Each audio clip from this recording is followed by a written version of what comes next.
नमस्कार, मैं हूं आलोक और आप देख रहे हैं daily 24 Bharat. Association for democratic reforms यानी एडीआर की ताज़ा रिपोर्ट ने देश के मुख्यमंत्रियों के आपराधिक रिकॉर्ड और उनकी संपत्ति को लेकर सनसनीखेज खुलासे किए हैं।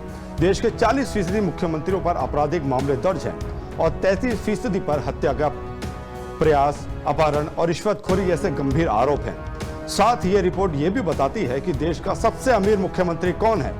ये खबर ऐसे समय में आई है जब केंद्र सरकार 3 नए विधेयक लेकर आई है, जिनमें गंभीर आपराधिक मामलों में 30 दिन की हिरासत का प्रावधान है। एडीआर की ताजा रिपोर्ट के मुताबिक देश के 30 मुख्यमंत्रियों में से 12 यानी 40% ने अपने खिलाफ आपराधिक मामले घोषित किए हैं। इनमें से 10 मुख्यमंत्रियों पर गंभीर आरोप है, जिनमें हत्या का प्रयास, अपहरण, रिश्वतखोरी और आपराधिक धमकी जैसी धाराएं शामिल है।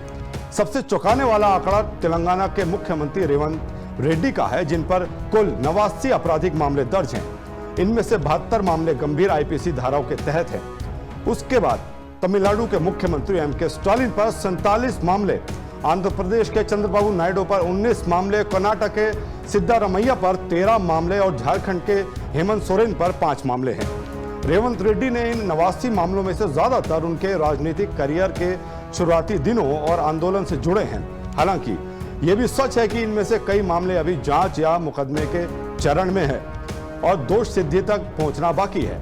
लेकिन यह आंकड़ा निश्चित रूप से हमारे लोकतंत्र की पारदर्शिता और जवाबदेही पर सवाल उठाता है। अब बात करते हैं इस रिपोर्ट के एक और महत्वपूर्ण पहलू की, मुख्यमंत्रियों की संपत्ति।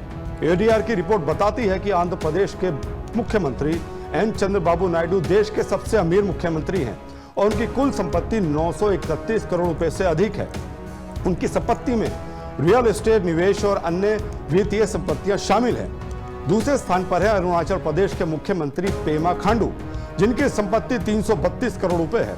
तीसरे नंबर पर कर्नाटक के सिद्धारमैया हैं, जिनके पास 51 करोड़ रुपए की संपत्ति है। दूसरी ओर पश्चिम बंगाल की मुख्यमंत्री ममता बनर्जी सबसे कम संपत्ति वाली मुख्यमंत्री है, जिनके पास मात्र 15 लाख रुपए की संपत्ति है। यह अंतर न केवल नेताओं की आर्थिक स्थिति को दर्शाता है, बल्कि उनके राजनीतिक और सामाजिक प्रभाव को भी उजागर करता है। और अब आते हैं केंद्र सरकार के 3 नए विधेयकों पर, जो इस रिपोर्ट के साथ और भी महत्वपूर्ण हो गए हैं। ये विधेयक हैं भारतीय न्याय संहिता, भारतीय नागरिक सुरक्षा संहिता और भारतीय साक्ष्य अधिनियम। इनमें प्रावधान है कि अगर कोई गंभीर आपराधिक मामला जिसमें 5 साल या उससे अधिक की सजा हो सकती है किसी प्रधानमंत्री, मुख्यमंत्री या मंत्री के खिलाफ दर्ज है और उनकी हिरासत 30 दिन से ज्यादा होती है, तो उन्हें अपने पद से हटना पड़ सकता है। ये नियम उन नेताओं के लिए एक बड़ी चुनौती बन सकता है जिन पर पहले से ही मामले दर्ज हैं, जैसे रेवंत रेड्डी, चंद्रबाबू नायडू और एमके स्टालिन। लेकिन इन विधेयकों को लेकर विपक्ष ने कड़ा विरोध जताया है। कांग्रेस सांसद प्रियंका गांधी ने इसे अलोकतांत्रिक और संविधान के खिलाफ करार दिया है।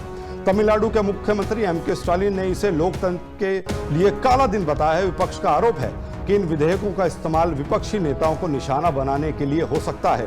खास तौर पर चंद्रबाबू नायडू जैसे नेताओं पर पहले से दर्ज मामले इस बहस को और गर्म कर रहे हैं। एडीआर की रिपोर्ट ने न केवल आपराधिक मामलों को उजागर किया है, बल्कि नेताओं की संपत्ति के बीच भारी असमानता को भी सामने लाया है। एक तरफ चंद्रबाबू नायडू जैसे नेता 931 करोड़ की संपत्ति के साथ शीर्ष पर हैं, तो दूसरी तरफ ममता बनर्जी 15 लाख रुपए की संपत्ति के साथ सादगी की मिसाल पेश करती हैं।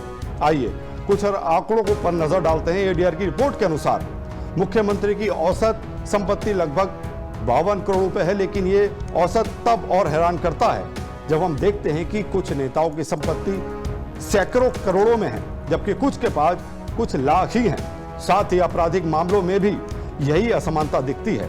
कुछ नेताओं पर दर्जनों मामले हैं, तो कुछ पूरी तरीके से साफ है।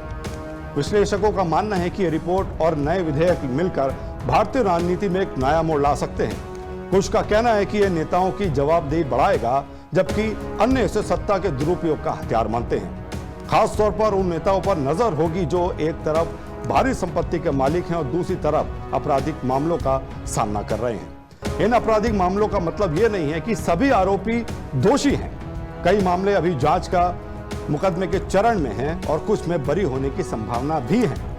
लेकिन इतनी बड़ी संख्या में मामले और संपत्ति का यह अंतर निश्चित रूप से हमारे लोकतंत्र के लिए एक चिंता का विषय है। इस बुलेटिन में इतना ही। अपना ख्याल रखिए, फिर मुलाकात होगी। नमस्कार।